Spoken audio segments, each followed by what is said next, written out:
Hello students, today we are going to follow a major incident in the life of Mohandas Karamchand Gandhi, known to us as the Mahatma or the Great Soul, who played a huge role in the Indian freedom struggle. Our lesson today covers a farmers' uprising led by Gandhi in Champaran, a district at the foothills of the Himalayas. Mohandas Karamchand Gandhi narrates the course of events from that period of his life to the American journalist Louis Fisher. Louis Fisher was a Jewish-American journalist born in Philadelphia in 1896. He contributed to the anthology The God That Failed and wrote books like The Life of Lenin and The Life of Mahatma Gandhi. His book on Gandhi was adapted into the Academy Award-winning film Gandhi, released in 1982. Louis Fisher visited Gandhi at his ashram in Sevagram, a village in the state of Maharashtra. The year was 1942, 5 years before India achieved independence from 200 years of British rule, and also the year in which the famous Quit India movement started. The Quit India movement, also known as the August Movement, was led by Mahatma Gandhi in August 1942, asking the British to leave the country and give the nation back its sovereignty or self-rule. The seeds of the Quit India movement lay in a meeting Gandhi had with Rajkumar Shukla, a peasant from Champaran. It was the December of 1916, and 2,301 delegates had gathered at an annual convention of the Indian National Congress Party in Lucknow. Gandhi was visiting this conference when Rajkumar Shukla approached him and requested him to visit Champaran. Champaran was such a remote and obscure district in the foothills of the Himalayas near Nepal that Gandhi had never heard of it before. It is a region located in the current state of Bihar. Shukla belonged to the community of sharecroppers in Champaran who were suffering the injustices of the landlord system. A bit of historical background might help you understand the context of the story better. Indigo was a cash crop which the peasants of Bihar, Andhra Pradesh and Bengal had been forced to plough in their lands against their wishes. Indigo, as the name suggests, was used to make dye, since it is a natural coloring substance. Indigo was mainly exported to China, Europe and United Kingdom and acquired lucrative profits for the British planters.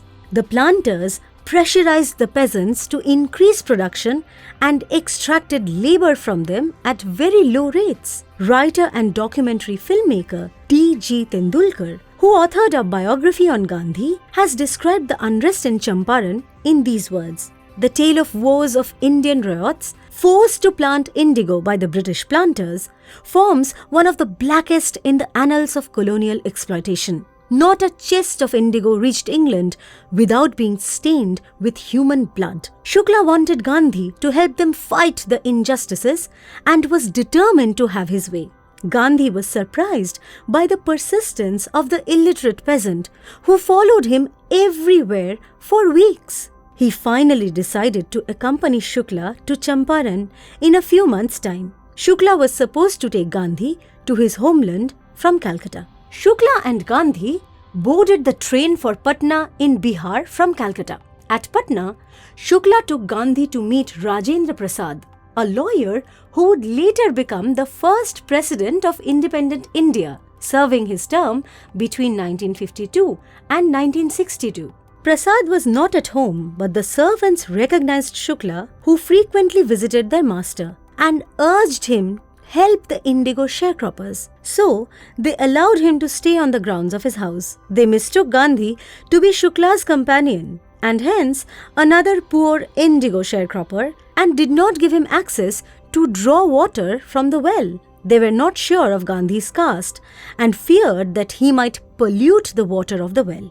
This brings us to the long and infamous history of untouchability in India. Since time immemorial, untouchables were people of the lowest social class or caste who were considered impure and hence harmful for the Hindu society. The untouchables often did not even belong to the four castes recognized in the traditional Hindu Varna or caste system. People from the upper castes, like Brahmins and Kshatriyas, often refused to dine with or interact with the people they had identified as untouchables.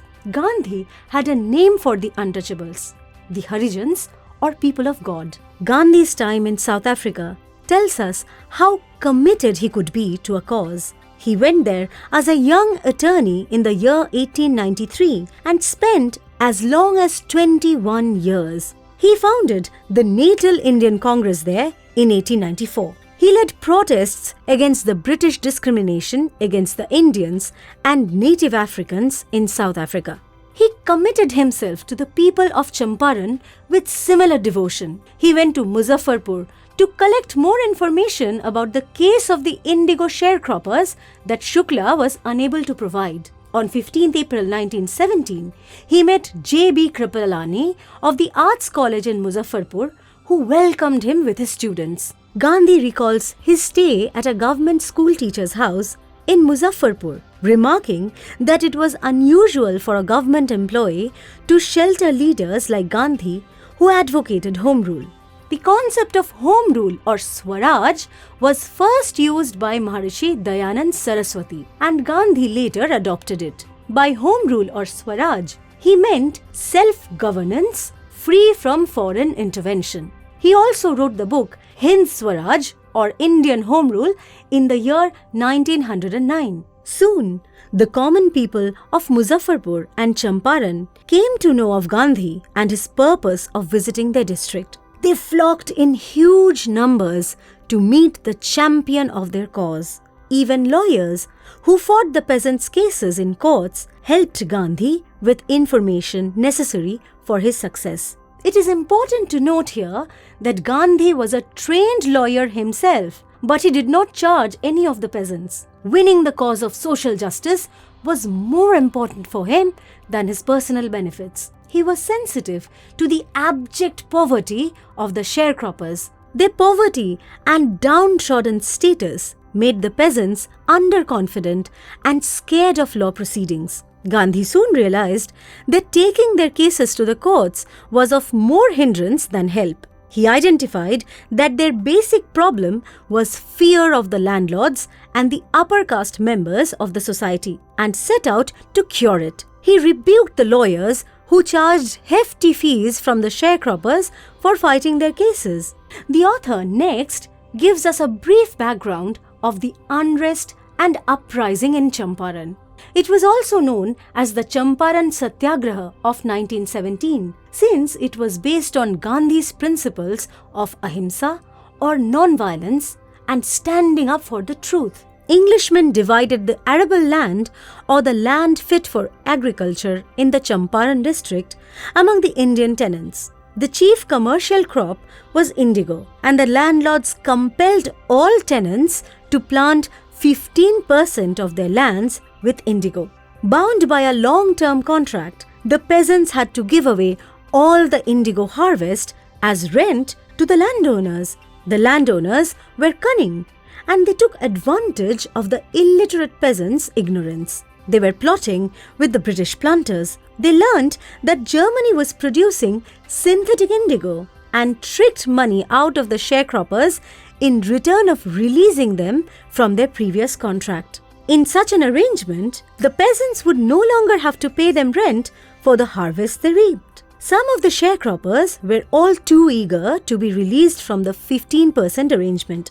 A few peasants understood the consequences of such a decision and resisted, appointing lawyers to fight their case. The landlords repressed their resistance by hiring thugs or criminals to beat them up. Soon, all the indigo sharecroppers came to know of the synthetic indigo filling the markets and understood that it would be unprofitable to cultivate indigo henceforth. Naturally, they wanted their money back. In such a situation of betrayal and unrest, Gandhi came to Champaran and started investigating the case. We will find out the reforms Gandhi made in Champaran in our next video. Till then, you can find out more about the different historical movements and concepts we discussed over the last few minutes. See you soon.